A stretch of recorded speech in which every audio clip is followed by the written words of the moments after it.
Hello and welcome to PowerDrift. Another day, another new electric scooter. This time it's the turn for Bounce to show off their first electric scooter, the Infinity E1.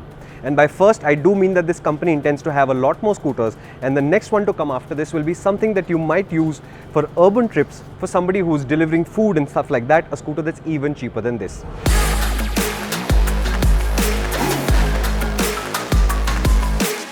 But before we get into that, the most interesting thing about the Infinity E1 is that battery swapping is designed to be a part of the life of this scooter right from the start.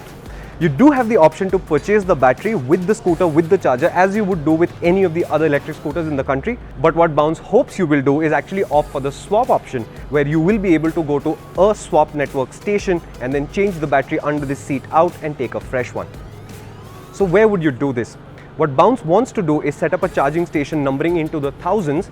They claim to have 170 already, and they're tying up left, right and center with all kinds of infrastructure providers, grocery shops, petrol pumps, you name it. So that the idea is eventually within a kilometer of where you are, there should be a swap station where the app will show you if there are charged batteries or not. You walk in, get a new battery, put it into the scooter and you're done. And they claim that while charging a scooter, even this scooter would take 4 to 5 hours at home, swapping should take about 5 seconds. If you're strong, because remember this battery weighs 10.5 kilos. So what's under the skin of this? Now the first thing you have to understand is, if you take the Ather scooter or the Ola scooter as a reference, this is not that kind of scooter. It's not meant for the enthusiast. It's not going to be very fast. Top speed is just 65 kilometers an hour. Very good for urban, but not really something that you'd be excited about. In the same vein, the range is rated for 85 kilometers an hour. That's the certified range. It's got two modes, power and eco. In power, you'll hit about 50 kilometers of range. In eco, you'll do about 65 kilometers of range. And again, what Bounce is saying is, if you're going to swap batteries, it shouldn't really be a problem, because you should be able to just walk into a swap station, take a fresh battery and just continue your ride. So range anxiety shouldn't really bother you. So how will this work?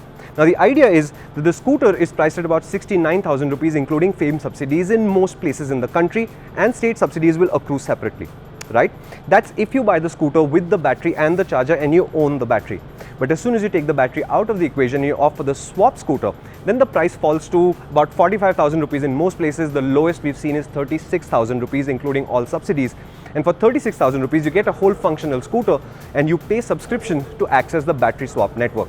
And the idea is quite simple. You pay a large amount of money upfront. So for example, if I were to pay say 57,000 rupees upfront, you'd get a subscription model that asks you to pay about 850 rupees a month, and every swap you make, you add 35 rupees for the swap. If you were to pay 10,000 rupees less, roughly 45,000 rupees, you'd pay about 1,250 rupees a month, and each swap would continue to cost you 35 rupees. So that's the business model that they're working with, and the additional costs obviously are the cost of the energy itself. For example, if you own your own scooter, there aren't really big service costs associated with electric scooters anyway, so that shouldn't really be a concern. So whether you pay 69,000 rupees or 36,000 rupees, what do you bring home? Effectively, you bring home this scooter, which for this part is roughly the size of a normal scooter, but this part of the scooter is a little bit more compact, it looks different, and it definitely looks striking. These scooters, the one that you're looking at right now and all the other scooters in this video, are from the first two pre-production batches that have happened at the Bhiwadi plant that Bounce owns. This is the plant that 22 Motors, Kimco, all of that drama was going on. That was the plant. This is the plant that they acquired, and they've already done 2 batches of pre-production. The actual production will start in January, and that means deliveries are expected to start by March. However, Bounce will have some scooters available for test rides, and they're saying that for the test rides, you don't go to Bounce as much as Bounce comes to you. So they'll come to your society, they'll come to you when you call them, and they'll give you a scooter you can test ride before you decide. But pre-bookings are open today, 499 rupees, and they're refundable. The second aspect of this obviously is what's the hardware like, right? So the motor underneath is a Bosch hub motor. The nominal output is 1.6 kilowatts, peak output is 2.2 kilowatts. So it's not obviously a very powerful scooter, and you can see that from both the range number and the performance numbers. And on that front, this is meant to be a commuting, go around the city, errand running kind of scooter. It's not meant to be something you're enthusiastically, emotionally involved in. Right? I would like to see that, and Bounce says that more powerful scooters will come eventually. It's a 2 kilowatt hour battery. It'll take 4 to 5 hours to charge if you're doing this at home using the charger that is coming with the scooter, and you can charge the battery on the scooter, or you can take the battery out, take it upstairs and plug it in, as Bounce says, into any plug point you see.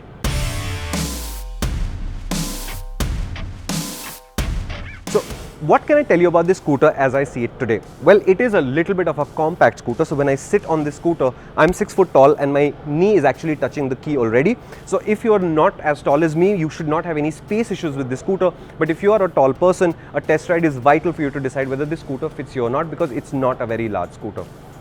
The other thing that I've noticed is that the finish and fit levels of this scooter are definitely below par. Like I said, Bounce is working on it, but what I can see right now, there is quite a bit of ground to cover. From small things like the paint finish on certain scooters to the number of nuts and bolts that you can see on the outside of the scooter. This particular scooter doesn't have a side stand, but the scooters that did, they have exposed bolts. You can see the front fender in this frame, and the front fender has 3 bolts visible on the side. So there is a lot of refinement work that this scooter should do. But I think perhaps the least developed feature of the scooter is the center stand. It is really difficult to use. Again, in my life with vehicles, in two-wheelers, I don't really use the center stand at all. So to me, it's not really a big challenge, but is a center stand crucial to your life? Please let us know in the comments. What did you think of the Bounce? Let us know in the comments as well. What did you think of the idea of a subscription model and about 35 rupees to swap a battery if the promise of having a swap station within a kilometer of where you are comes true? Let us know all of that in the comments, and stay tuned to PowerDrift, because we will ride this scooter and we'll have a report on what it feels like.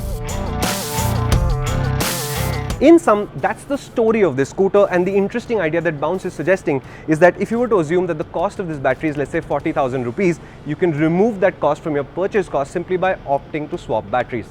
Internationally, swapping batteries is considered the ultimate solution to electric vehicles, because if you can swap a battery out, then the idea of 6 or 7 hours of charging, range anxiety, and all of these things fall out of the picture, and that's what they're going for. And if they're aggressively able to build this large network of swap stations, it will definitely happen. Remember, the other player who are looking at swapping is Hero, and their scooter will be out in March 2022 as well. Whether it will have swap or not, and how Hero will organize swap stations, is something that we still have to see. The final question obviously is, electric vehicles are supposed to have a lot of connectivity options, so how does this work? So Bounce is relying heavily on the Internet of Things, or IoT, for all of the lifestyle that goes with the scooter. So whether it's the swap station, the battery itself, the scooter itself, they're all connected to the internet. Many have GPS enabled. The scooter has a 6-axis IMU, and Bounce is saying that they will be able to do all the usual things, right? Locate the nearest charging station, where did you park your scooter last, and all of those things. But it will also be able to do other things, like they're working on something like theft detection, where Bounce will be able to guarantee, this is not happening currently, it's a future plan, if your scooter is stolen, Bounce should be able to locate the scooter within 24 hours for you. This is something that the 6-axis IMU, the IoT connection to the internet, and the GPS system will work together to enable. What Bounce is saying is they have a lot of electric scooters running this basic hardware out already, because remember, Bounce was running a very large scooter rental network in Bangalore. They converted some of those to EVs, and they've been running them for a while, and they're saying that this is a pretty stable system, and all of the components of the system have been heavily tested in hot places like Vijayawada in the summer, and other places like Bangalore, and a lot of miles have already been put into this system. If all of that comes together, in March you should get an electric scooter where a lot of the functional benefit is obvious. If you go for the battery swap option, then the idea of buying the scooter and bringing it home should be a less expensive affair than normal. And if you look at it, 850 bucks a month is a little bit more than your mobile phone bill. 35 rupees to swap a battery sounds like a good promise to me. So what happens next? Well, what happens next is that we get to ride the scooter, and for that, this video has to end. So I'm a Bounce.